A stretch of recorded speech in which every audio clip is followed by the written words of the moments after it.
김현정의 뉴스 쇼.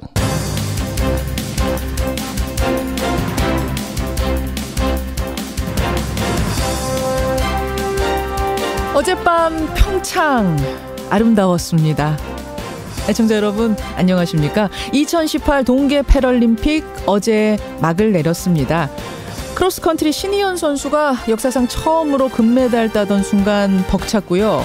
아이스하키 선수들 동메달을 확정 지으면서 관중과 함께 부르던 그 눈물의 애국가도 명장면이었죠. 하지만 성적보다 더 중요한 건 선수들이 남긴 땀방울입니다.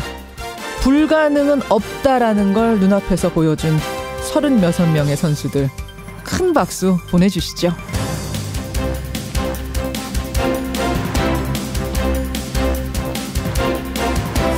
이렇게 평창의 모든 행사는 끝이 났습니다만 평화올림픽의 분위기는 계속 이어지고 있습니다. 지난번 북한 삼지연 관현악단 박람회에 대한 답방 형식으로 우리 측 예술단이 평양 공연을 하기로 했죠. 대표는 가수 윤상 씨. 내일 판문점에서 현송월 단장을 만날 예정인데요. 이렇게 점점 풀어가는 거죠. 불가능은 없다라는 올림픽 정신이 우리 남북 관계에도 이어지기를 바라면서 월요일 아침 김현정의 뉴스쇼 출발합니다.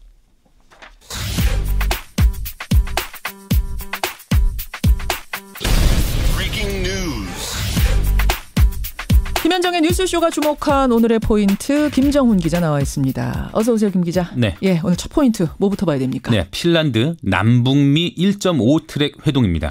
북유럽 핀란드에서 남북한과 미국이 만나요? 네, 북한의 최강일 외무성 부국장이 오늘 새벽 핀란드 헬싱키에 도착을 했습니다. 예. 최강일 부국장은 북한의 대표적인 미국통인데 이게 북미 정상회담을 준비하는 차원이죠. 1.5 트랙이라고 말씀드린 이유는 반관 반민 회의이기 때문인데요. 누구 나와요? 미국에서는 캐슬린 스티븐슨 전 주한 미 대사가 나오고요. 전직. 네, 전직. 예. 한국에서는 노무현 정부 시절에 청와대 통일외교안보정책실장을 지낸 백종천 세종연구소 이사장 그리고 예. 신각수 전 주일 대사가 참석하는 것으로 알려져 있습니다. 역시 전직. 네.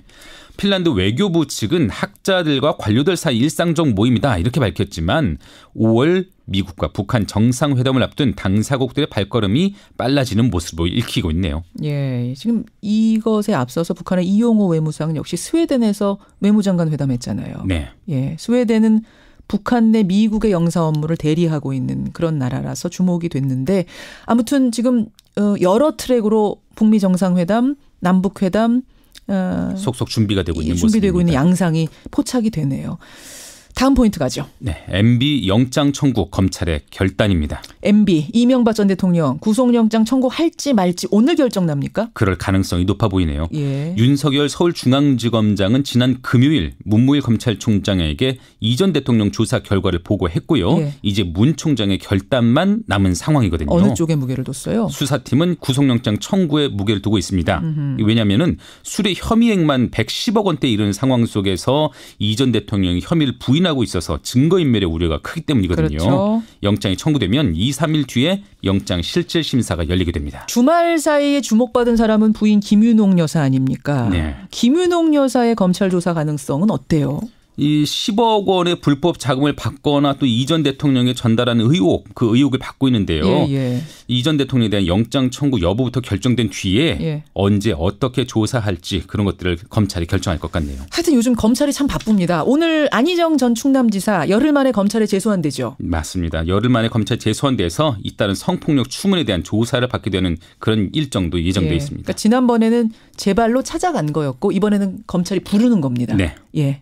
미진한 것들 수사하겠다 이런 거예요. 마지막 포인트 보죠. 네, 푸틴의 24년 장기 집권 플랜입니다.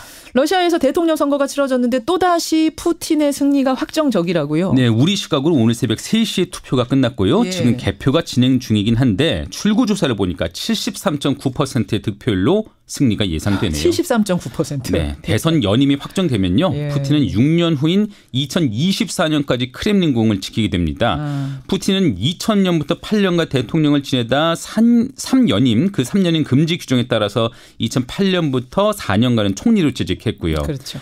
2012년에 다시 대통령이 오른 뒤에 이제 2024년까지 계속되는 대권을 확보하게 되면 모두 24년간 러시아를 통치하게 되는 셈이네요. 지금 중국에서는 시진핑 주석이 만장일치로 국가주석에 재선됐잖아요. 네. 러시아도 이렇고 우리 주변 열강들의 분위기를 우리가 잘 살펴야 될 것 같아요. 그렇습니다. 여기까지 보죠. 수고하셨습니다. 네. 개헌을 국회가 주도하고 싶다면 말로만 이야기할 것이 아니라 실천하는 모습을 보여주시기 저항적 바랍니다. 대통령제를 종식하고 책임 총리제가 도입되어져서 국회가 헌법적으로 뒷받침될 수 이는 군권형 대통령제의 외피를 쓴 내각제를 추진하겠다는 의도로 보여집니다. 예, 개헌. 문재인 대통령이 국회가 못하면 내가 발의하겠다라고 이야기를 한 지 며칠 만에 드디어 자유한국당이 개헌안 당론을 제시했습니다. 국회의 개헌 논의가 모처럼 꿈틀대는 모양새인데요. 하지만 자유한국당은 여전히 6월 지방선거 때 투표하는 건 무리다. 6월까지 국회가 합의하는 정도, 그 정도를 목표로 하자 이렇게 주장을 하고 있고요. 대통령은 6월 지방선거에서 반드시 해야 된다 이렇게 주장을 합니다. 결국 다른 야당들이 어떤 입장을 가지는가가 상당히 중요한데요.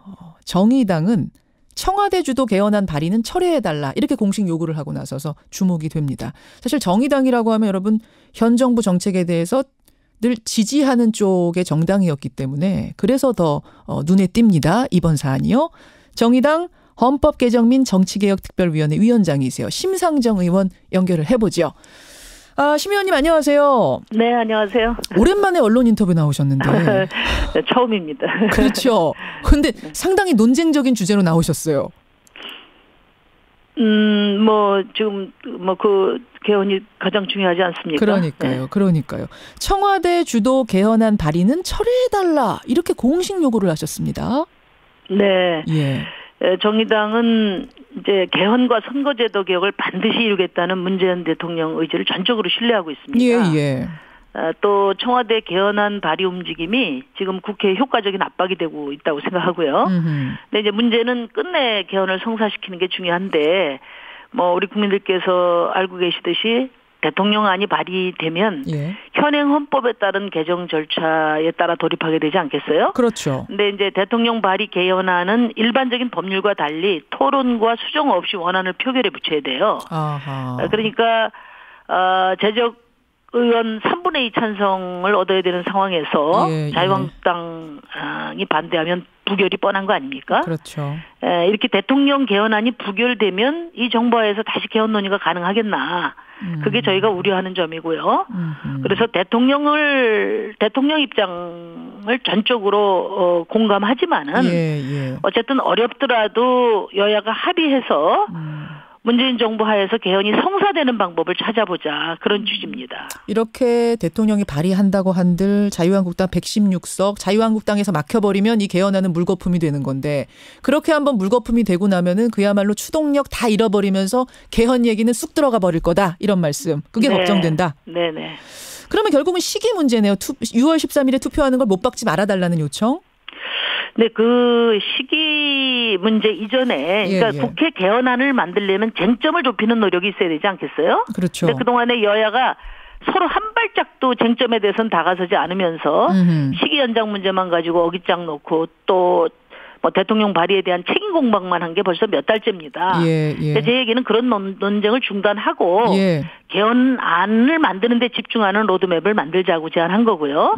그래서 주요 쟁점에 대해서 합의를 한다면은 5당 협상 테이블에서 시기 문제도 함께 논의할 수 있다. 그러니 내용 협상에 주력하자. 이렇게 이런 취지예요. 그래서 알겠습니다. 자유한국당이 뒤늦게나마 당의 입장을 서둘러 밝히고 오늘 의총에서 논의를 한다는 거 아니겠어요? 이제 대통령도 절박하게 나서시고 야당도 움직이고 있는 만큼 여당의 역할이 저는 중요하다고 봅니다. 야당과 책임 공방하기보다 이견을 좁히고 타협을 주도해서 대통령 압박 효과를 결과로 만들어내는 그런 협상력을 발휘해 주기 바랍니다. 자, 그러면 지금 내용이 중요하다고 몇 번이나 강조하셨는데 내용 한번 들여다보겠습니다. 청와대 개헌안 내용 보면은요. 4년 연임제, 대통령 4년 연임제를 주장하고 있습니다. 여기에 대해서는 어떻게 생각하세요? 대통령 4년 연임제는 지금 야당들이 요구하는 분권과 병행할 수 있다. 4년 연임제와 분권형 대통령제를 병행할 수 있다? 네, 그거는 뭐 야당들이 다 인식을 저는 같이 하고 있다고 봐요. 어허. 문제는 이제 분권의 내용인데, 이 야당이 주장하는 이원집정부제는 이제 총리를 국회에서 선출해서 총리가 내각 구성권을 다 갖자는 거 아닙니까? 그렇죠. 그거는 이제 사실상 내각 책임제와 같고 지금 당장 내각 책임제로 가기는 어렵다. 이것이 국민의 뜻이란 말이에요. 예. 그렇다고 하면 대통령제와 조화를 이루는 대통령제에 부합하는 그런 총리 인선 방법을 생각해 보자. 그래서 제가 제출한 게 탈반으로 낸 게 이제 총리 추천제죠. 지금 근데 저 청와대에서는 분권형 대통령제를 생각하고 있는 건 아닌 것 같은데요. 4년 연임제는 지금 같은 대통령제이면서 4년으로 기간 축소하고 연임 한 번 더하게 하는 거지 분권형 대통령제에 대해서 오케이 한 건 아닌 것 같은데 조정의 가능성은 있다고 보시는 거예요?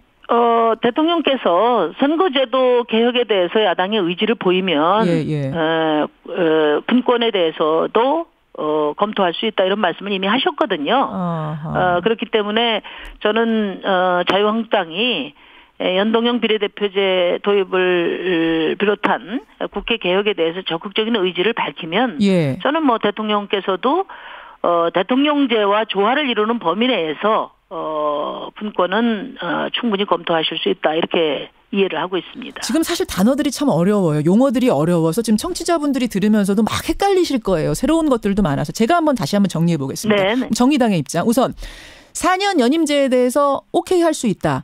하지만 물론이죠. 그대로는 아니고 분권형 대통령제와 함께 가는 거면 좋겠다. 저희는 뭐 분권형 대통령제라는 표현은 이제 자유한국당 표현이고요. 저희는 대통령제와 조화를 이루는 총리 추천제가 현재 대통령제와 또 야당이 이야기하는 이원집정부제 사이에 그나마 타협을 할 수 있는 최소한의 대안이다 이렇게 생각합니다. 딱 분권형 대통령제는 아니고 총리 추천제. 국회가 총리 추천할 수 있는 권한 정도 갖자. 근데 지금 자유한국당에선 총리 추천하는 정도가 아니라 아예 총리를 국회가 뽑아야 된다라고 얘기하는데 거기까지는 동의 안 하세요? 그건 이제 총리 선출제는 사실상 내각 책임제와 같다. 이런 지적이 일리가 있다고 봅니다. 그래서 내각 책임제로 입장을 갖고 있다 하더라도 지금 우선 그 여당이 대통령 연임제를 주장을 하고 있지 않습니까? 그리고 무엇보다도 국민들이 국회를 신뢰하지 않고 그리고 대통령제를 선호하고 있어요. 그런 점에서는 대통령제와 조화를 이루는 범위 내에서 총리 선임 방법을 고민하는 것이 바람직하다. 추천 정도가 맞다. 네. 그래서 정의당은 지금 이제 제가 이야기한 총리 추천제와 또 총리 선출제가 사실상 다 갖고 이게 다 내각 책임제다. 이렇게 여권에서 이야기하는 것은 저는 그 지나친 왜곡이라고 생각합니다. 추천하고 뽑는 거는 엄연히 다르다라는 말씀. 그렇죠. 왜냐하면 대통령 여당이나 또는 여당이 구성한 국회 다수파에서 추천하는 총리를 대통령이 임명하고 또 그 총리가 제청하는 장관을 대통령이 임명하는 것과 대통령과 전혀 상관없이 국회에서 총리 선출하고 총리가 내각을 다 선임하는 것과 어떻게 같을 수 있습니까? 여기까지 얘기는 이제 권력 구조에 대한 얘기고요. 아니, 거기서 이제 한 가지만 더 말씀드리면 지금 이제 여야가 대체로 공감대를 이룬 것이 대통령 결선 투표제예요. 이제 총리 추천제는 대통령 결선 투표제가 실현이 되면 자연스럽게 이어지는 그런 절차를 제도화한 것이라고 이렇게 이해하면 됩니다. 알겠습니다. 사실 제가 지금 선거제도 개편 얘기가 사실은 더 정의당에서는 중요하게 생각하는 문제이기 때문에 그 이야기로 얼른 넘어가려고 하는데 대통령제 손보는 문제가 한 줄기라면 선거제도 손보는 문제가 또 개헌의 한 큰 줄기 아니겠습니까? 네, 그렇습니다. 정의당에서는 연동형 비례대표제를 하자 이렇게 계속 주장을 하고 계세요. 제가 잠깐 이제 시간 관계상 짧게 설명을 드리자면 그 당의 전국 총 득표수에 따라서 의석수를 보장해 주자. 이게 연동형 비례대표제입니다, 여러분. 그러니까 지역구에서 1등은 못하지만 2등, 3등 많이 하는 그런 당들 있잖아요. 이런 당들은 의석수는 적어도 총 득표수는 많아요. 그런 당들을 위해서 득표수 퍼센테이지만큼 의석수를 보장해 주자.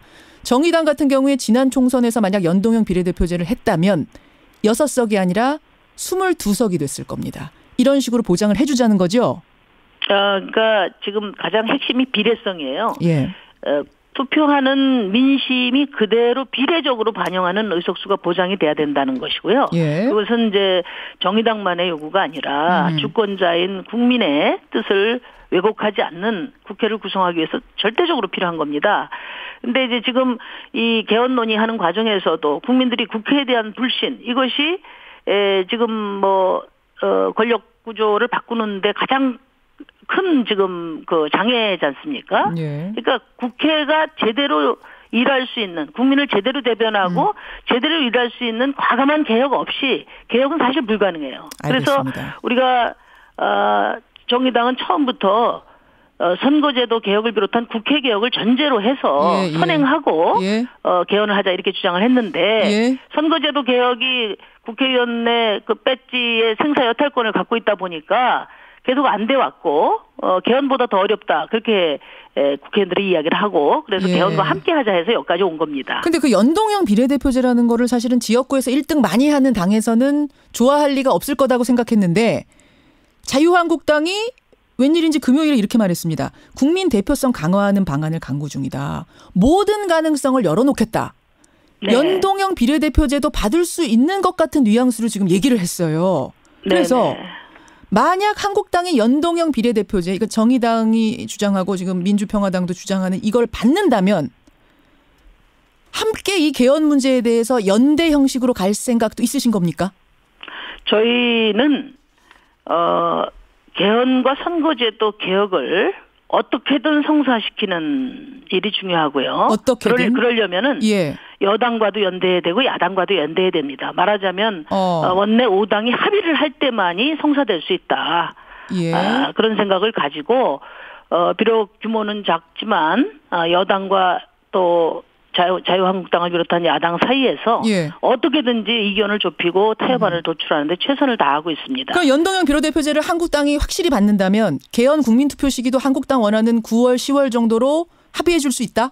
연동형 비례대표제에 대해서 흔쾌히 받으면은 여권에서도 권력구조 문제에 대해서 전향적인 안을 내놓을 테고요. 그렇게 해서 국회 안이 조속히 마련이 되면은 시기 문제는 부차적인 문제가 될 거라고 봐요. 6월 안에 국민투표를 할 수도 있죠. 원래 약속한 대로 6월 13일 날 국민투표를 병행할 수 있을 정도로. 근데 한국당이 그건 아니라고 이미 말을 해버려서요. 시기는 아니 그러니까 그 문제는 일단은 개헌할 의지가 있는지 또 연동형 비례대표제에서 확실히 받겠다는 의지를 표명을 하면 자연스럽게 국회 5당 협상 테이블에서 시기 문제도 일괄 논의가 가능하다.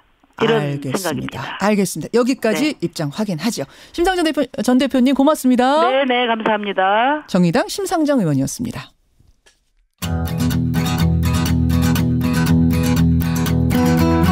김현정의 뉴스쇼는 청취자 여러분의 참여로 이루어집니다. 트위터, 페이스북, 레인보우 게시판, 그리고 단문 50원, 장문 100원의 유료 문자 샵 1212, 우물정 1212 통해 참여하실 수 있습니다.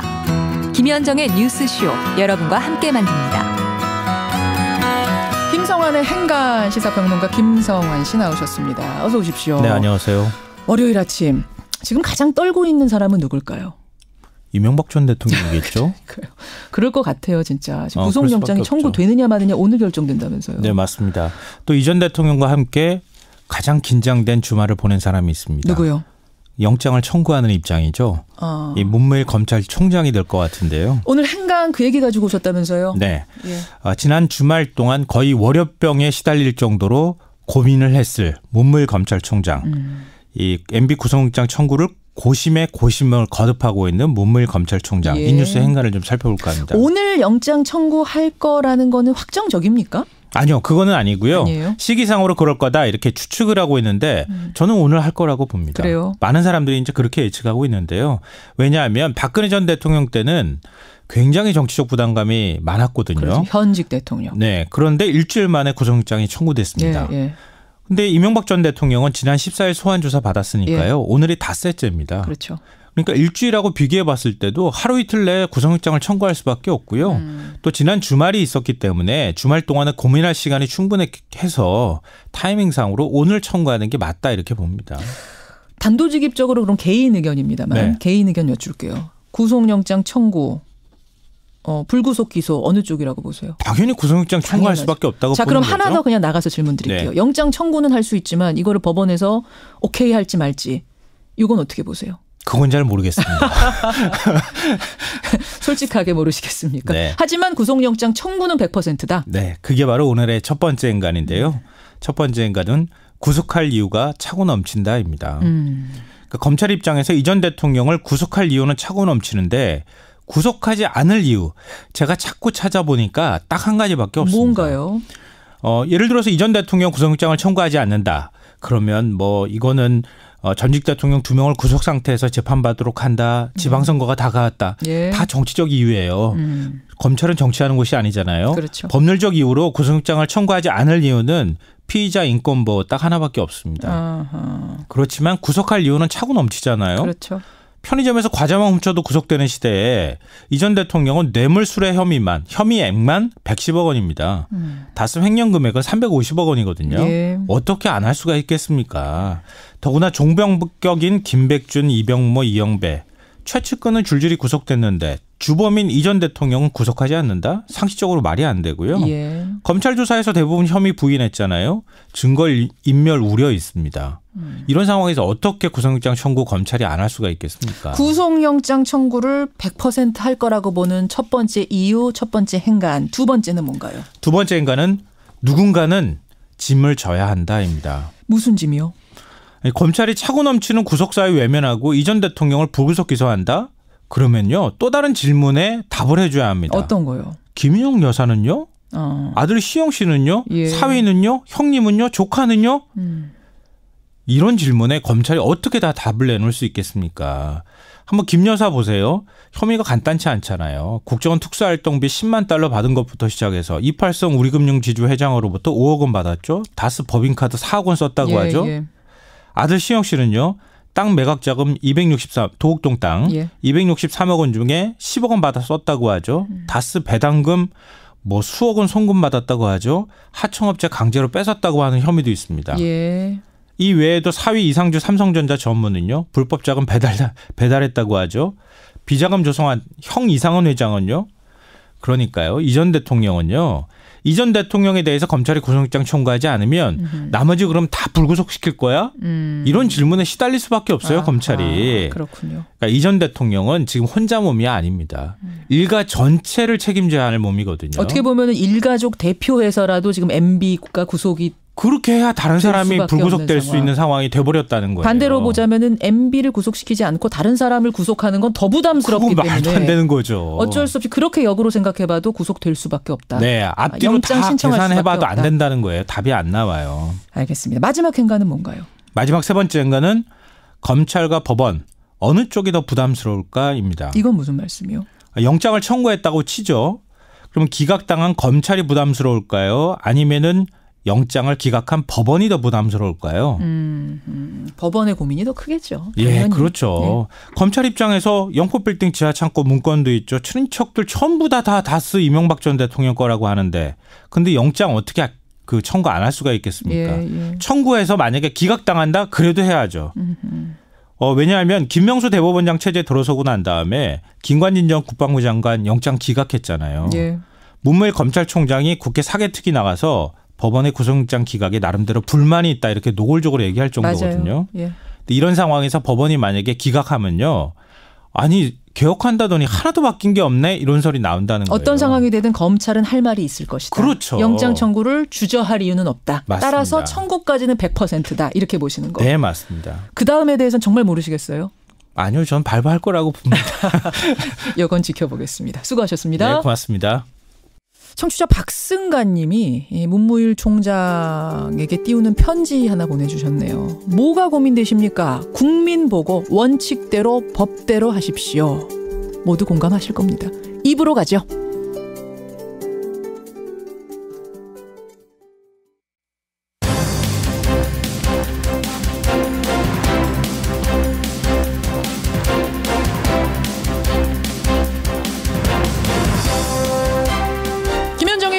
라디오쇼 2부 출발합니다.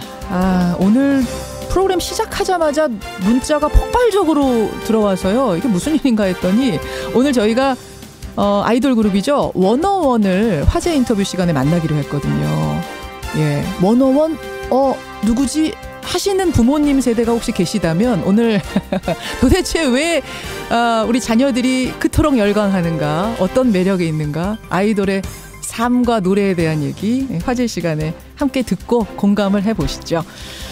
그 전에 먼저 우리가 다룰 이야기는 탐정 손수호 시간에 소개해드린 단역 배우 자매 사망 사건. 저희가 전해드리고 나서 정말 분노의 문자들이 폭주했었습니다. 그러면서 여러분들께서 그 남아있는 어머니, 유족의 이야기를 좀 꼭 직접 듣고 싶다 요청을 해주셨어요.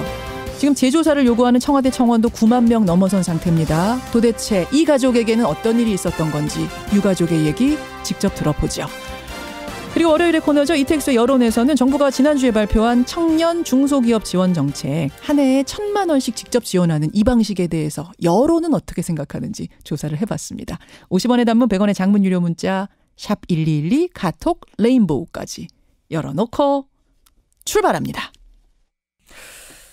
예, 지난 2009년 드라마 기획사 관계자 12명으로부터 성폭행을 당한 단역 배우. 스스로 목숨을 끊고 뒤이어 동생까지 목숨을 끊는 사건이 있었죠. 단역 배우 자매 사망 사건. 저희가 지난주에 탐정 손수호 코너에서 다루면서 많은 청취자들이 분노의 문자를 보내주셨습니다. 특히나 많은 분들이 이해할 수 없다고 했던 부분은 경찰이 어떻게 그렇게까지 부실한 수사를 했는가. 또 그 가해자들은 어떻게 드라마 그 현장에서 여전히 잘 지낼 수가 있는가. 이 부분이었습니다. 저희에게 이 사건을 좀 더 자세히 다뤄달라는 요청이 많아서요. 저희가 오늘 유족으로부터 그 사연을 직접 들어보려고 합니다. 사망한 자매의 어머니세요. 장현록 씨 연결을 해보죠. 어머님 나와 계세요. 네, 안녕하세요. 10년이 흘렀네요 벌써. 네. 예. 10년이 흐른 뒤에서야 이 사건이 이제 알려지기 시작했는데 어떻게 지내셨어요 그동안은? 네. 엄마니까 원수 갚고 20년 후에 만나자라는 우리 딸들의 유언을 되새기며 저주를 빌면서 살았습니다. 유서가 있었어요? 죽는 길만이 사는 길이다. 많지요. 죽는 길만이 사는 길이다. 욕을 그렇게 표현하는 것이 많습니다. 그래서 18청 28일, 18청 18일, 18시 18분 18초. 지갑 속에도 돈이 8,000원이 있었습니다. 예. 죽는 길이 사는 길이다라고 했던 얘기는 결국은 네. 살 방법이 아무것도 안 보인다라는 의미로도 들리네요. 네. 그래요. 자, 지금 그 당시를 떠올리시는 게 쉬운 일은 아니겠습니다만 그래도 우리가 청취자들을 위해서 기억을 좀 거슬러 올라가 보겠습니다. 네. 2004년 7월까지 갑니다. 대학원을 다니던 큰딸이 동생 추천으로 드라마 엑스트라 아르바이트를 하게 된 거죠. 네. 예. 그래서 엑스트라 아르바이트를 하나보다, 단역 배우 아르바이트를 하나보다 하고 있었는데 왠지 이상한 행동을 하기 시작했다고요. 네. 어떤 제정신이 아니었어요. 말 그대로 미쳤더라고요. 온 집안을 왔다 갔다 하면서 누군가를 죽여야 된다고 강간범 한 사람의 이름을 되뇌면서 왔다 갔다 하면서 온 집안을 부시고. 그 전까지는 그런 이상 행동을 전혀 안 하던 딸, 정상적인 네, 딸이었습니까? 그 전까지는 조용하고 말 그대로 조신하고 얌전했습니다. 집, 학교, 성당 이렇게. 그런데 아주 착한 언니고 착한 효녀, 큰딸이었어요. 효녀고. 성폭행을 당한 그 이후부터 완전 180도 다른 딸이 네. 된 거예요. 네. 자꾸 좀 물어보시죠. 너 갑자기 왜 이러니라고. 근데 말 안 하던가요? 물어볼 수가 없고 엄마한테도 욕하고 동생도 죽인다고 해서 무서워서 물어볼 수가 없었습니다. 그 정도 상황. 그래서 병원 가서 상담을 하는 과정에서 치료받는 과정에서 털어놓은 거예요? 네. 자, 그리고 나서 이제 알게 됐습니다. 단역 배우들을 관리하는 기획사의 반장, 보조반장 이런 사람들 12명이 3개월 네. 동안 성폭행, 성추행을 했다는 걸 알게 되신 거죠? 네. 예. 엄마, 나 성폭행 강간당하고 같아. 강간범인이 서울 가서 만나자고 하니까 얘는 조직이고 위계고 이런 생각으로 서울 와서 만나는데 나갔어요. 예. 나갔대요. 나가가지고 한 모금 마신 술에 너무 뱅뱅 돌아서 정신을 거의 일탈시피 했는데 급습을 한 거죠. 근데 그 후로도 12명에게 지금 성폭행과 성추행을 당했다는 그 부분이 이해가 안 가요. 어떻게 그럴 수가 있는지. 바로 반항을 하니 라이터 불로 키면서 칼을 들이대면서 그래서 첫날 그렇게 성폭행을 당하고도 신고를 못하고 근데 그 후로도 이 사람이 자기가 성폭행을 하고 또 다른 그 사람들한테 이 우리 딸을 소개해줬다는 거잖아요. 얘들이 전부 다 우리 집을 압니다. 전부 다 집 앞에 와가지고 전화하면은 순식간에 나가버려요. 제가 말릴 수도 없고 집에 없을 때도 있는데 순식간에 나가가지고 3일이고 4일이고 안 들어올 적이 있고 연락이 안 되는 이유가 나중에 보니까 핸드폰을 일단 뺐었기 때문에 집에 연락을 할 수 없었다라고 얘기했어요. 아니 그걸 왜 거절하지 못하고 다 나갔을까? 거절 못합니다. 일단은 동생을 팔아넘긴다. 불 지른다. 엄마를 죽인다. 뭐 이런 식으로. 그렇군요. 그렇게 해서 이제 이런 일들이 여러 번 있고 나서 어머님이 정신과로 보낸 거고 거기서 이 사건들이 다 드러난 거고 경찰의 수사가 이루어진 건데 그러면 이제 경찰 수사까지 갔으니까 모든 전모가 밝혀지고 뭐 저 죄 지은 사람들 죄값 받고 이렇게 될 줄 알았는데 도움받을 줄 알았습니다. 예. 그런데 고소를 했기 때문에 죄인은 엄마입니다. 고소를 안 했으면 제 딸들이 죽지 않았고요. 그게 무슨 말씀이세요? 네. 고소를 했기 때문에 다 죽었습니다. 범인들이 12명이지만 죽게 만든 거는 경찰입니다. 왜요? 조사 과정에서 칸막이가 첫째로 없었어요. 그다음에 강간범 성기를 색깔, 둘레, 사이즈까지 정확하게 그려오라고 A4 용지하고 작아줬어요. 그걸 그림으로 그려라? 거기 앉아서? 네. 그게 왜 필요하다고 합니까, 그게? 저는 지금 훗날에 생각해보니 처음에 맡은 형사가 이거 사건이 안 되는데 어머니가 너무 여러 번 진정서를 넣어서 하니 기계적으로라도 하겠다. 진상을 파헤치려고 단 한마디도 해본 적이 없습니다. 딸이 경찰 조사 받던 기간 동안 너무 힘든 나머지 아예 경찰서 앞 차도로 막 뛰어들고 이런 행동도 했었다면서요. 그날이 그 강간범 보고 자세하게 묘사하라 하면서 둘이 서로 웃는 나머지 우리 애는 그 안에서 쓰러졌다. 제가 중단을 하고 데리고 나왔는데 그날에 8차선 도로에서 저쪽으로 그쪽까지 뛰어들어가지고 정말 살았습니다. 그러니까 성행위를 묘사해라라고 하면서 킥킥거렸다. 네. 어머님이 이건 안 되겠다 싶어갖고 데리고 나오셨어요. 그랬더니 경찰서 앞 차도로 막 그냥 뛰어드는 거예요, 딸이. 이미 우리 애가 울고 웃고 제정신이 아니었어요. 재발된 거죠. 결국은 그런 조사를 견디지 못하고 2년 만에 2006년에 고소를 취하하죠. 네. 예. 근데 그게 또 끝이 아니었어요. 네. 딸이 2009년에 스스로 목숨을 끊습니다. 네. 그 3년 동안은 어떻게 지낸 거예요? 네, 고소를 취하하고는 참 편안해 하더군요. 그래서 다 나았나 보다 하고 우리는 3, 5년은 아주 편안하게 살았습니다. 정말 또 얼마 동안은 옛날처럼 행복하게 살았습니다. 그런데? 네. 그런데 어떻게 살겠습니까? 또 생각하면 할수록 분하겠죠. 어떻게 살겠습니까? 너무 억울하고 너무 상처받는 얘기들을 많이 경찰들이 했기 때문에 해서 분해서 간 것 같아요. 그리고 나서 6일 만에 언니를 따라서 동생도 목숨을 끊었어요. 네, 가더라고요. 아니 동생마저 왜요? 너무 괴로우니까. 자기가 소개를 해줬다는 것 때문에? 네. 그리고 너무 똑똑한 언니가 이 세상의 전부니까. 전부잖아요. 엄마보다 더 가까운 전부예요. 그 정도 절대적인 엄마보다 절대적인 존재였다고 생각했어요. 네, 따라가더라고요. 엄마 엄마니까 원수 같고 20년 후에 우리 만나자고 따라가더라고요. 네. 그 일주일 사이에 두 딸이 다 그렇게 세상을 떠나고 네. 남편도 지병인 뇌출혈이 심해지면서 2달 만에 세상 떠나시고. 네. 그러니까 불과 몇 달 만에 가족 3명이 다 하늘나라로 간 거네요. 네. 4사람이 있다가 3사람이 죽었습니다. 어떻게 지내셨어요, 어머니?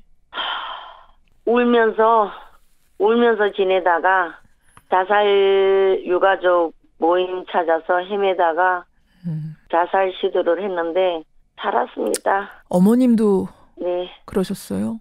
네. 지금은 거의 실명위기입니다. 너무 울어서. 그래도 눈물이 마르질 않네요.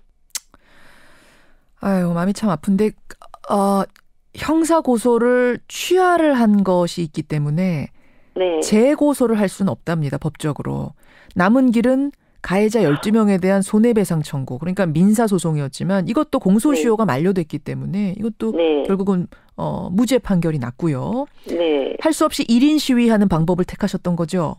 네. 피켓 들고 유인물 나눠주고. 네. 그런데 지금 그 12명은 잘 살고 있다. 이게 무슨 말입니까? 네. 아주 여의도 바닥에서 수장 노릇하면서 떵떵거리고 삽니다. 단역 배우들 관리하는 그 역할을 똑같은 역할을 네. 지금도 하면서. 네. 몇몇 기획사에서 아예 차려서 지금 하고 있습니다. 기획사 대표예요, 아예 한 사람은? 네. 아예 한 사람은 기획사 대표입니다. 그들이 뭐 법적으로는 지금 이제 고소가 취하되는 바람에 아무런 죄값을 안 치렀지만 개인적으로는 뭐 도의적으로 좀 미안하다라든지 사과하고 반성하고 이런 거 전혀 없었어요? 아이고, 없습니다. 전혀? 네, 인면수심입니다. 없습니다. 참, 그렇군요. 지금 이 사건이 재조명되면서 네. 많은 분들이 청와대에다 국민청원까지 하고 있습니다. 아침에 네. 보니까 9만 명이 넘게 서명을 하셨던데 네. 법적으로는 아무리 뭐 국민청원이 올라가고 어떻게 하든 간에 다시 처리할 수 있는 방법은 없다 그래요. 그건 어머니 알고 계세요? 없어도 좋습니다. 없어도 좋은 이유가 예. 이렇게 사람들이 국민 여러분들이 이 억울한 죽음에 대해서 알고 있는 것만도 저는 감사합니다. 세상이 좀 알아라도 달라 해서 지금도 네. 1인 시위 매일같이 그렇게 나가서 피켓 들고 하시는 거예요? 네. 세상이 뭘 좀 알았으면 좋겠습니까? 무슨 말씀하고 싶으신 거예요? 청원을 20만 명 일단 될 때까지 좀 도와달라고요. 네, 그리고 이 세상에는 우리 애들은 경찰이 죽였습니다. 경찰이 아니었으면 지금 제 옆에 2딸들이 살고 있습니다. 여러분. 이렇게 외치고 싶습니다. 그리고 꼭 이 강간하고 이 살인한 이 범인들을 꼭 써야지만 일을 줘야지만 드라마가 완성이 된답니까? 제발 이 사람들을 여의도 바닥에서 내쳐 주십시오. 이렇게 외치고 싶습니다. 자, 아유 지금 마음이 너무 아픈데 일단 진정을 하시고 딸들 예쁜 딸들 모습이 아직도 뭐 눈 감으면 아른아른 하시겠어요? 아니요. 눈 뜨도 보입니다. 네. 옆에 있는 것만 같고 어제 일 같습니다. 눈을 떠도 생각나고 눈을 감아도 네. 생각나고 네. 계속 딸들 생각나고 사람들은 뭐 잊어라. 멀리 왔다. 이렇게 하는데 10년 전 일이다 라고 얘기하는데 저는 아닙니다. 엄마이기 때문에 날마다 후배 파는 가슴을 쥐어뜯으며 그리워하고 있습니다. 1초 너무 그립습니다. 1초만 봤으면 소원이 없겠습니다. 무슨 10년요? 절대 아닙니다. 잊을 수가 없습니다. 너무 그립습니다. 10년이 무슨 상관이에요. 죽기 1초 전까지 저는 그리울 것 같아요. 세월하고 전혀 상관이 없습니다. 아유, 어머니, 아유, 조금 진정하시고 어머니 힘내셔야 됩니다. 네. 예, 어머니가 힘내셔야겠어요. 지금 제가 볼 때는 네. 어머님도 지금 상황이 아주 위태위태하신 것 같습니다. 아주 어려우신 상황인 것 같은데 힘내시고 네. 이 사건 세상에 알리기 위해서 지금까지 버티신 거잖아요. 네. 예.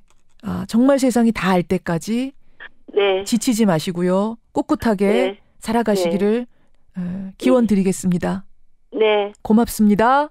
고맙습니다. 예. 단역 배우 자매 사망 사건. 저희가 탐정 시간에 다루면서 지금 많은 분들이 관심을 갖고 계시는데요. 그 어머님, 남아있는 유일한 유가족 장연록 씨를 만나봤습니다. All About News 김현정의 뉴스 쇼.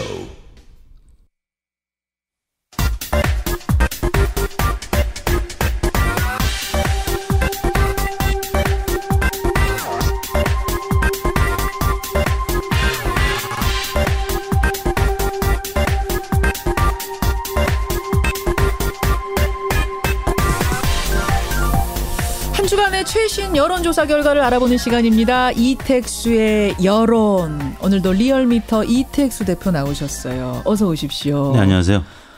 좀 무거운 얘기를 해서 네. 월요일 아침인데 분위기를 조금 우리가 바꿔봐야 돼요. 네. 힘이 좀 안 나지만 힘내서. 네네.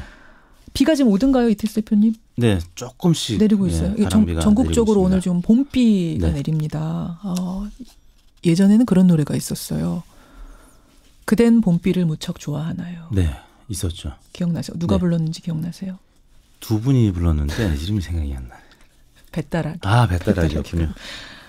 봄비 비 하면 어떤 노래 떠오르십니까? 저는 그 라디오스타에 나왔던 비와 당신. 비와 당신. 박중훈 씨가 직접 불렀던 비와 당신. 저는 사랑은 봄비처럼 이별은 겨울비처럼 이면정. 네. 네. 이름이 같으시네요. 저는 김입니다. 빗속에서도 생각. 이문세의 빗속에서냐 존박의 빗속에서냐 가지고 세대를 나눈다 그러잖아요. 네. 저는 존박. 저도 존박. 그래요. 억지로라도 우리가 힘을 좀 내고 여론조사 들어가 보죠. 오늘의 본론. 스페셜 여론조사 경제해 오셨다면서요. 경제. 네, 그렇습니다. 일단 그 경제 지표상으로는 요새 경제가 많이 좋아졌어요. 네. 지표상은. 네. 대표님은 이제 경영하시는 분으로서 피부로는 어떠세요? 느껴집니까? 저는 이제 저희 업계의 현황은 그다지 좋지 않은 편입니다. 왜냐하면 지난주에도 말씀드렸지만 이 선거구 획정이 좀 늦어졌고 또 올림픽 때문에 여론조사 업계는 아직까지는 호황이라고 할 수는 없는데요. 지난 1월 달에 모처럼 그 경제 호조 소식이 있었는데 생산, 소비, 투자 3대 부분이 모두 올라갔다. 다만 그 영세 중소 숙박 음식 업종들은 좀 여전히 어렵다라는 이제 기사들도 나오고 있는데요. 지난주에 그 청년 취업 대책이 나왔습니다. 그와 관련해서 저희가 조사를 해봤는데요. 일단 지난주에 나온 청년 취업 대책이 뭔지부터 간략하게 제가 좀 소개를 해드릴게요. 네. 그러니까 중소기업에 취업하는 청년들을 대상으로 이 3년간 총 2,400만 원을 지원한다는 겁니다. 돈으로. 네. 그리고 취업 후 5년간은 소득세도 전액 면제해주고 전월세 보증금을 저금리로 대출을 해주는 겁니다. 그래서 중소기업에는 지금 일자리가 있는데 청년들이 안 가는 이 상황을 이런 식으로 지원을 해서 좀 경제를 돌아가게 해보자. 실업 문제도 해결해보자라는 거죠. 네, 그렇습니다. 그래서 저희가 지난 금요일 16일 날 전국 19세 이상 성인 12,111명에게 접촉을 해서 최종 501명이 응답을 완료했고요. 무선 전화 면접 및 유무선 자동응답 혼용 방식이었습니다. 표본 오차는 95% 신뢰 수준에서 플러스 마이너스 4.4%포인트였는데요. 질문은 다음과 같았습니다. 정부는 중소기업 청년 취업자를 대상으로 목돈 마련 상품인 청년 내일 채움 공제 지원금을 연 650만 원에서 800만 원으로 늘려서 3년간 총 2,400만 원을 지원하고 취업 후 5년간 소득세 전액 면제, 전월세 보증금, 저금리 대출을 골자로 하는 청년 일자리 대책을 발표했습니다. 선생님께서는 이 대책에 대해서 어떻게 생각하십니까? 이 대책이 종전의 대책과 다른 점은 현금으로 직접 지원을 해준다는 거. 금액이 상당히 크다는 거. 거의 대기업 취업자하고 비슷한 수준까지 맞춰준다는 거잖아요. 좀 이게 돈으로 이렇게 직접 해주는 게 맞느냐. 이건 포퓰리즘 아니냐. 혹은 형평성 어긋나는 거 아니냐. 이런 반론도 나올 법하기 때문에 여러분의 생각을 한번 여쭌 겁니다. 답변은요? 네. 보기 1번은 청년 취업과 중소기업 인력난 문제 해결에 도움이 되므로 찬성한다. 2번은 지방선거를 위한 선심성 퍼주기로 반대한다. 3번 잘 모르겠다였는데요. 어떻게 나왔습니까? 조사 결과는 찬성 55.7%, 네. 반대 29.6%로 2배 가까이 찬성 의견이 높게 나타났습니다. 2배가량이나 높았어요? 네. 어떻게 분석이 돼요? 연령별로는 20대가 71.5%로 가장 높았고요. 역시. 40대가 58%로 그 뒤를 이었습니다. 예. 50대 53.2%, 60대 이상은 49.4%로 네 번째로 높게 나타났는데 예. 의외로 30대가 가장 찬성이 낮았는데요. 48.9%였습니다. 30대가요? 네. 그러니까 아까 20대는 71.5%나 찬성을 했는데 네. 바로 위 30대는 40%대. 이게 왜 그러냐면 예. 기존 재직자가 역차별받을 수 있다. 그런 우리는 뭐냐 이미 우려가 있기 때문에. 근데 이제 이번에 발표된 대책에 보면은 예. 기존 재직자들에 대한 대책도 포함이 되어 있는데 아직까지는 많이 안 알려져 있기 때문에 30대가 일단 이 부분 관련해서는 예, 긍정적 예. 의견이 좀 덜 했고요. 예. 지정당별로는 민주당, 민주평화당, 정의당 지지층이 대략 10명 중에서 7명, 8명가량이 찬성을 했고요. 예. 반면에 이 대책이 포퓰리즘이다. 또 선심성 퍼주기다라고 주장을 하는 자유한국당과 바른미래당 지지층은 반대 의견이 각각 77.3%와 68.3%로 나타나서 민주당, 민평당, 정의당과는 완전히 반대 의견을 나타냈습니다. 그렇군요. 이념 성향별로는 진보층, 중도층은 찬성, 또 보수층은 반대 의견을 나타내서 지방선거를 의식한 예. 선심성 퍼주기라는 의견에 보수층은 많이 공감하는 것으로 나타났습니다. 찬성 55.7%, 반대 29.6%. 네. 그렇군요. 이렇게 나왔군요. 일단은 뭐 찬성이 많으니까 시행을 해보고 혹시라도 우려되는 부작용들에 대해서는 꼼꼼하게 체크를 해가면서 시행해야겠다 이런 생각이 들어요. 자, 이번 주 정리조사로 가보죠. 먼저 문재인 대통령 국정운영에 대한 평가 어떻게 나왔습니까? 네, 문재인 대통령의 3월 2주차 국정수행 평가가 지난주 대비 3.8%포인트 오른 69.6%로 70%에 다가섰습니다. 네. 부정평가는 23.8%로 지난주 대비 1.4%포인트 빠졌는데요. 정의용 국가안보실장, 서훈 국정원장이 중국, 러시아, 일본을 방문을 해서 예. 이번 남북 또 북미 정상회담과 관련된 의견을 나눴고요. 또 한미 한일 정상 통화 또 남북 정상회담 준비위원회 구성 등의 소식이 문재인 대통령의 국정수행평가에 긍정적으로 작용한 것으로 보이는데요. 16일, 그러니까 지난 금요일 날은 70.1%를 찍으면서 지난 1월 11일 이후에 처음으로 70% 돌파. 네, 70% 선을 회복했습니다. 예, 그러니까 69.6% 주간 평균 69.6%, 70%대에 다시 근접했어요. 바닥 치고. 네. 바닥이 60.8이었죠. 그렇습니다. 예, 60.8 치고 다시 올라왔습니다. 근데 사실은 악재가 있잖아요. 지금 성추문, 네. 안희정 전 지사를 비롯해서 그쪽에 계속 좀 성 스캔들이 있기 때문에 여론에 이게 부정적인 역할을 했을 거라고 생각하는데도 불구하고 올라갔네요. 그렇습니다. 만약에 성추문 사건이 없었으면 더 올라갔을 것 같은데요. 여하튼 지난 1월 2주차에 70.6%를 기록한 이후에 당시 이제 가상화폐 또 남북 단일팀 논란 때문에 그렇죠. 60%대 초중반으로 떨어졌었다가 올림픽이 끝나고 지금 정상 그 외교가 이제 이루어지면서 지지율이 많이 오른 것으로 나타났습니다. 이택수 대표님이 항상 중요하다고 하는 게 수치가 아니라 추이잖아요. 네. 그래프 추이 모양으로 봤을 땐 그러면 계속 70% 돌파까지 가능하다고 보세요?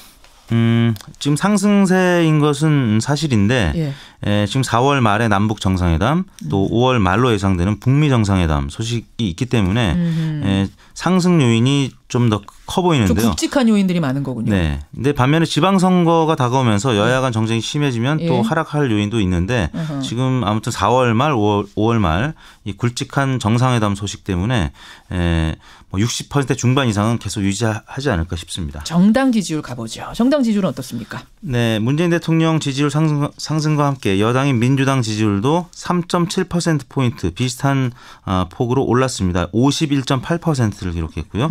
한국당이 0.6%포인트 하락한 18.6%, 바른미래당도 1.4%포인트 빠진 7%, 예. 정의당도 0.5%포인트 빠진 4.7%, 예. 민주평화당은 0.1%포인트 오른 2.7%를 기록했습니다. 예, 주목되는 부분은 어딘가요?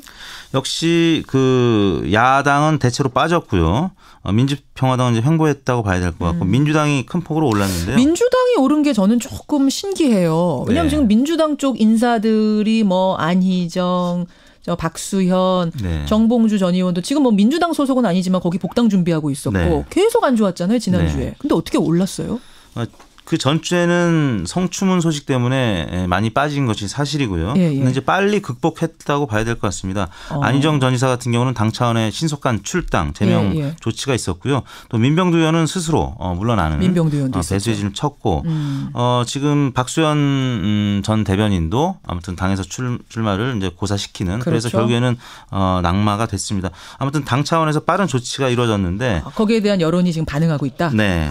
그리고 대통령실이 이제 오르면서 예, 같이 예. 동반 상승한 것 같습니다. 그렇군요. 또 눈에 띄는 데가 뭐 다른 데는 다 떨어졌네요. 근데 그렇습니다. 이제 한국당도 민주평화당 0.1% 오른 거 빼고. 네.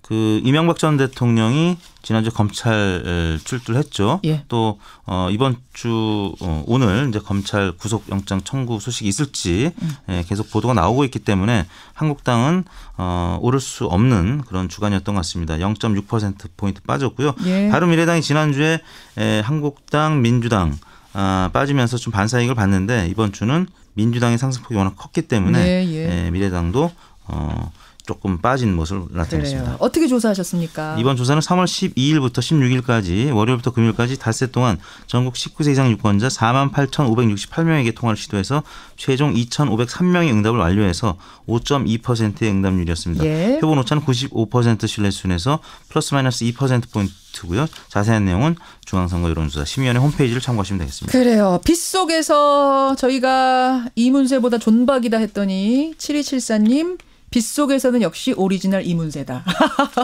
실은 저도 노래방 가면 이문세. 실은 저도 이문세. 볼 수밖에 없는. 고생하셨습니다. 네, 감사합니다. 이택수의 여론이었습니다.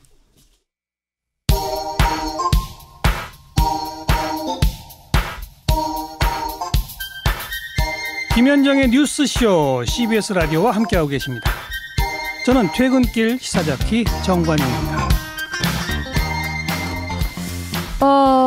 중소기업 취업하는 청년들에게 현금으로 지원해주는 문제. 황창선님은 찬성입니다. 예, 좋습니다. 반면에 정혁진님은 왜 중소기업 청년에게만으로 한정하나요? 라고 하셨고, 오찬미님은 아니 자유한국당 지지자들이 제일 많이 혜택 볼 것 같은데 이거 왜 반대하는가 이해 안 간다는 분이 계시는가 하면 김은숙님은 포퓰리즘입니다. 선심성 맞습니다. 하셨고 8988님은 무슨 돈으로 합니까? 세금이 대통령 개인 돈입니까? 이렇게 반대하는 목소리.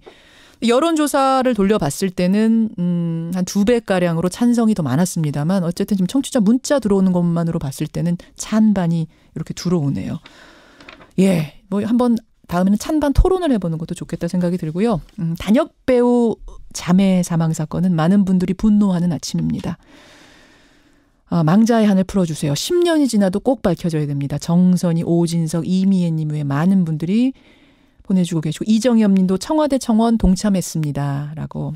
지금 주소 링크들을 저희 레인보우 쪽하고 뭐 게시판 등등 해서 많은 분들이 보내주고 계시거든요. 예, 청와대 청원 들어가면 여기에 재수사 요청하는 청원. 물론 재수사가 한 번 취하한 사건에 대해서 다시 할 수는 없답니다만 어떤 다른 방법은 없겠는가 많은 분들이 애끓는 문자 보내주고 계세요.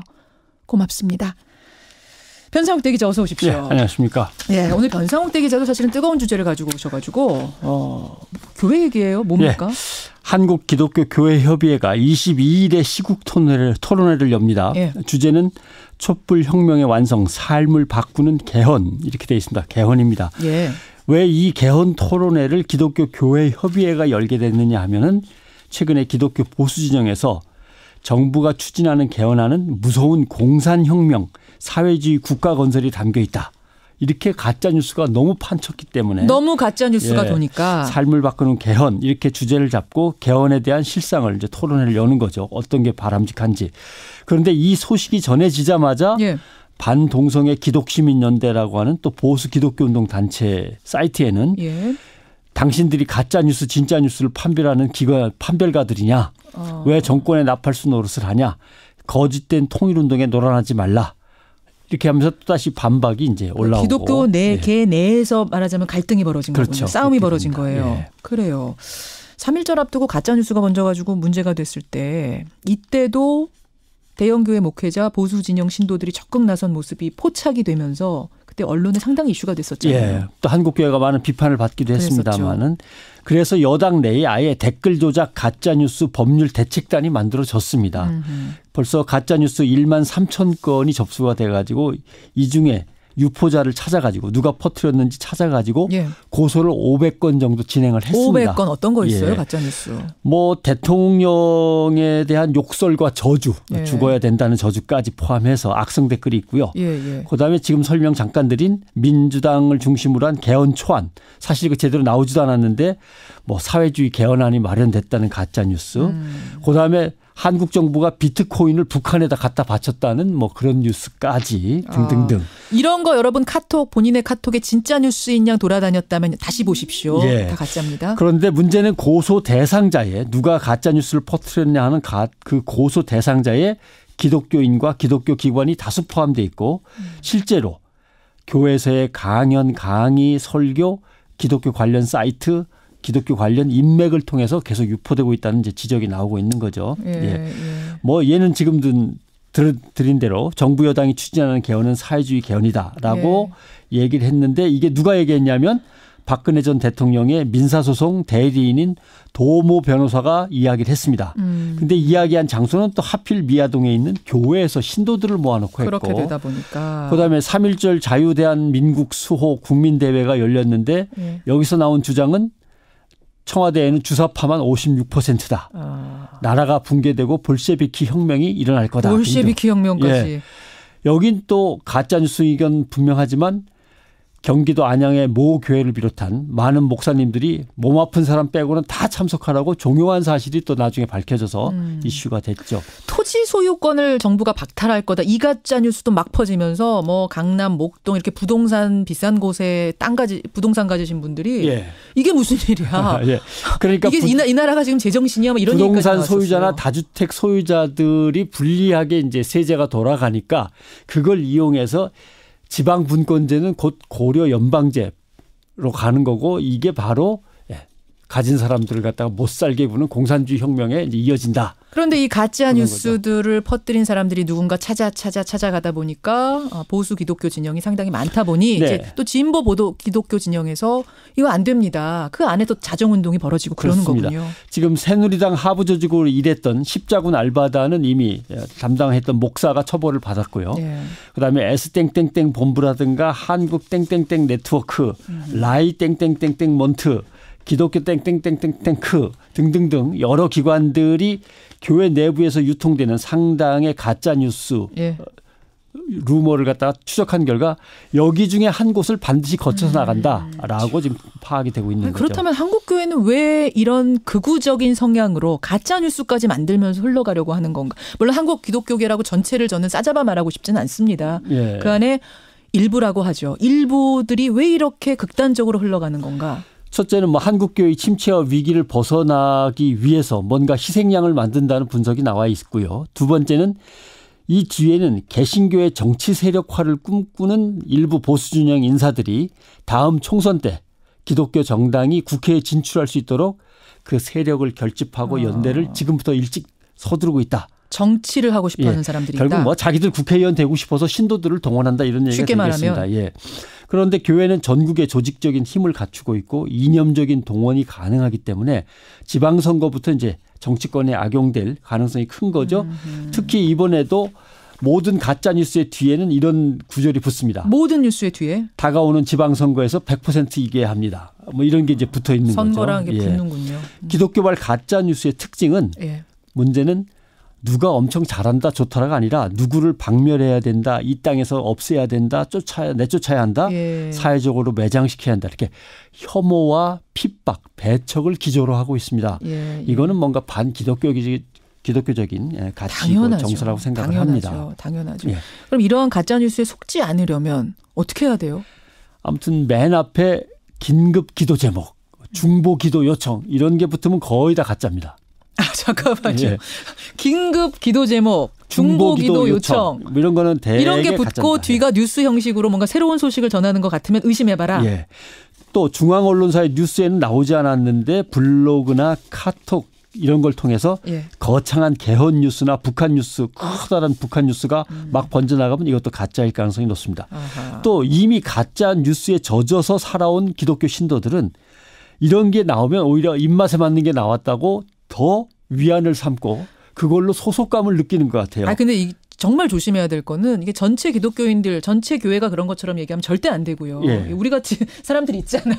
정상적인 분들이 훨씬 많다는 가짜뉴스에 속지 않으려고 노력하는 사람이 훨씬 많다는 건 강조해야 됩니다. 이미 있는 분들은 속을 준비가 돼 있는 거죠. 이런 가짜뉴스가 뜨는 순간 확 믿어버리면서 또 자기도 열심히 전파하는. 속고 싶은 사람이 있는 게 아니냐. 네, 그런 거죠. 그다음에 문제는 교회에서 또 목사님들이 가짜 뉴스와 가짜 예화를 이런 것들을 갖고 설교를 하는 문제가 그런 있고요. 분들도 계신다. 교회 관련 모임이나 외부의 모임에서 보고 들은 걸 교회에 와서 전파하는 행위, 예. 단체 카톡방에서 열심히 퍼나르는 행위 예. 등등 이런 것들이 문제로 지적되고 있습니다. 참, 예. 제일 중요한 거는 이렇게 개신교회가 도덕적으로 신망을 잃었는데 정치적으로까지 아주 흉악한 집단이라고 국민에게 규정되면 정말 한국교회는 갈 곳이 없습니다. 생각할 게 많은 아침이네요. 예, 변상욱대 기자 수고하셨습니다. 고맙습니다.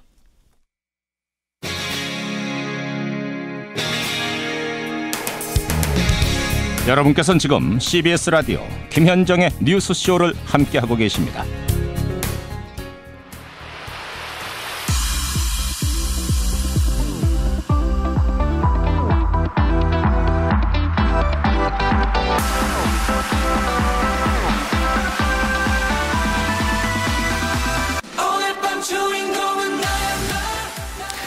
여러분 이 노래 정말 익숙하시죠? 지난해 한 오디션 프로그램을 통해서 데뷔한 그룹 워너원의 노래입니다.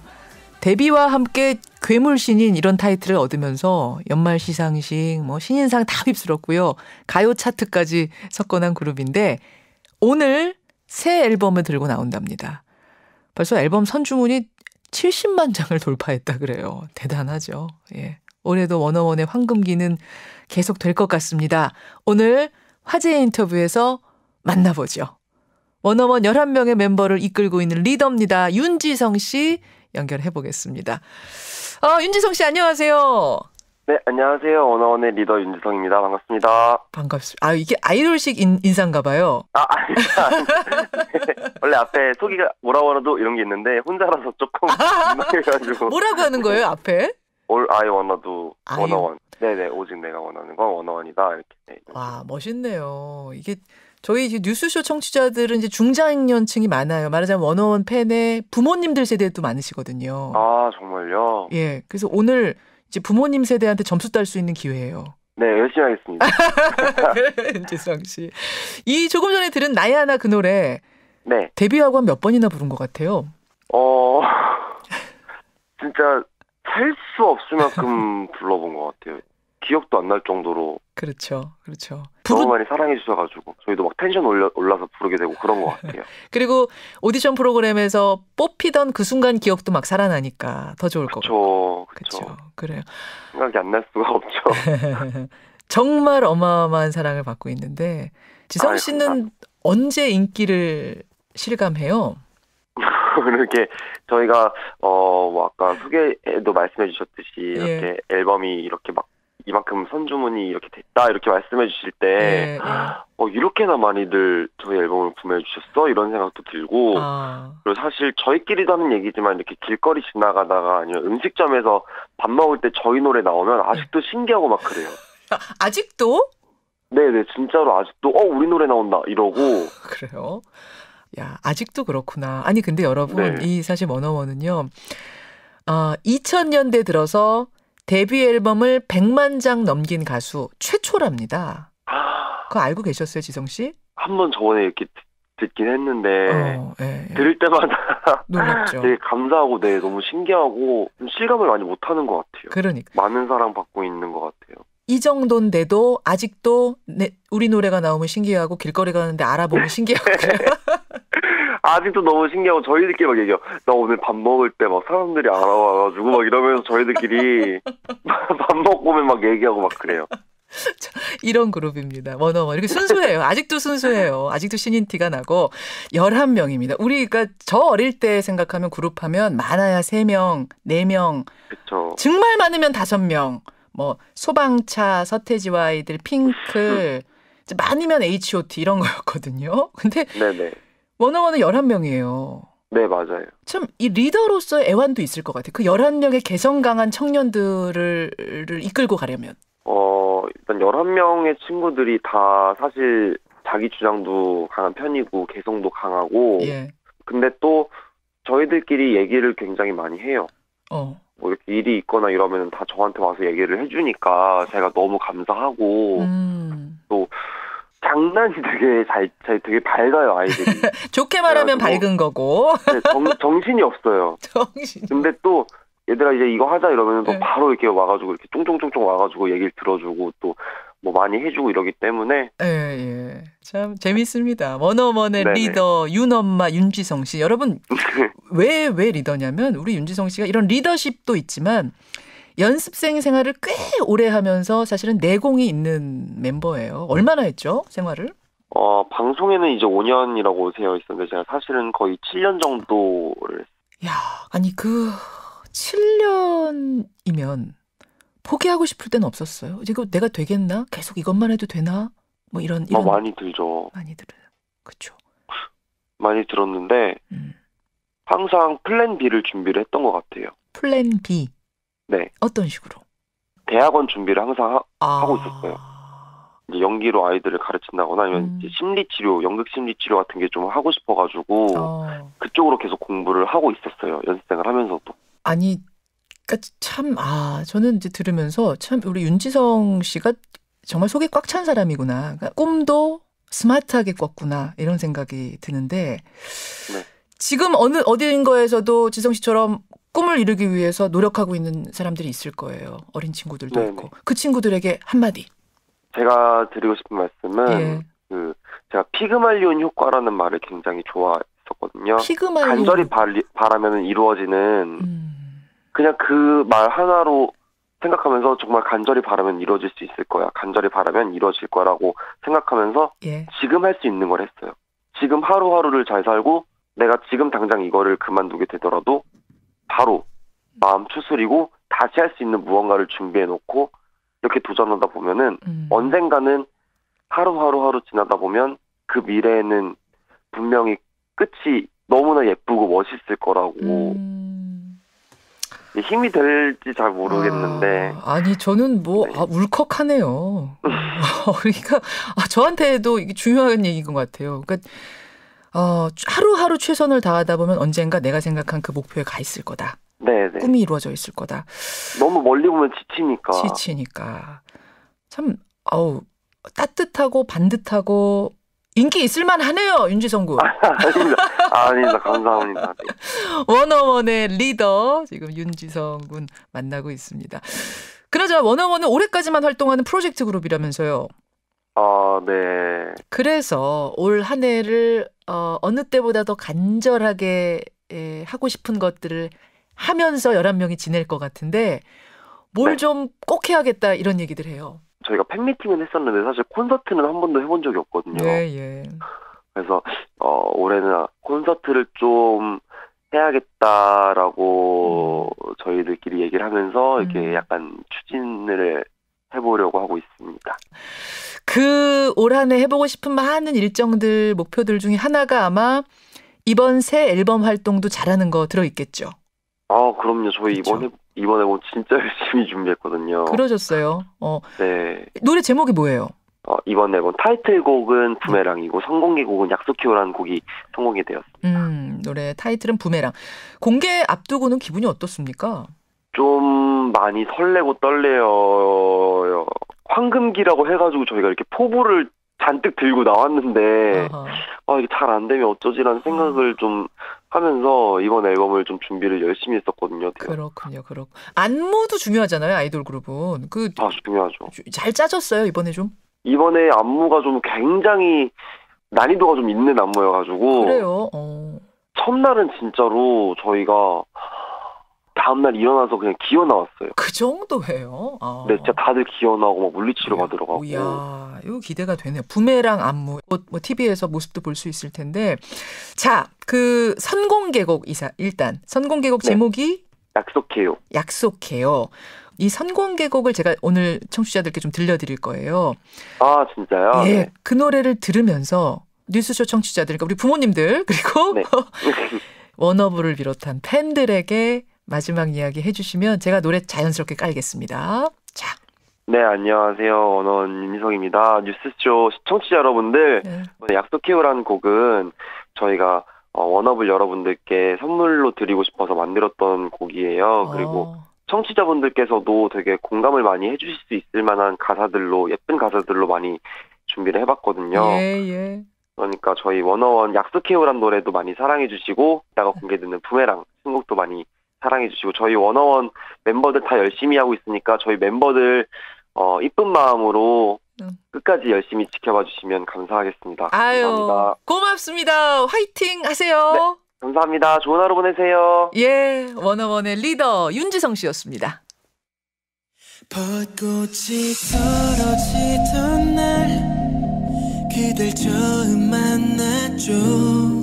낯설은 떨림과 두려운 설렘들이 뒤섞이던 날 이제서야 말해요.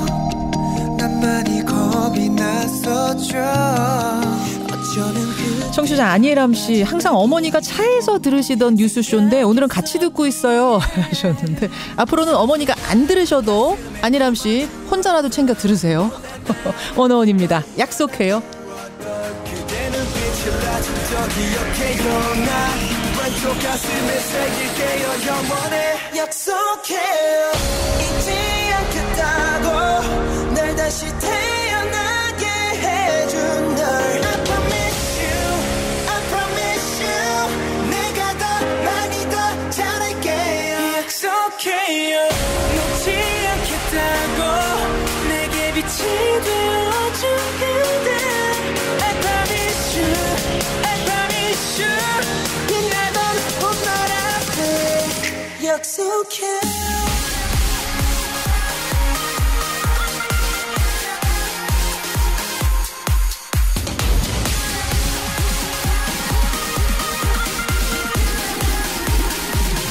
단 하나라도 내 편이 돼주길 바랬던 그때 세상이 날 속여도 너만은 날 믿어줬었지. 오늘 뉴스쇼에 10대, 20대 청취자들이 아주 많이 들어오셔서요. 예, 제가 월요일 아침부터 기운이 납니다. 이분들 내일 아침 7시 반에도 함께해 주시죠.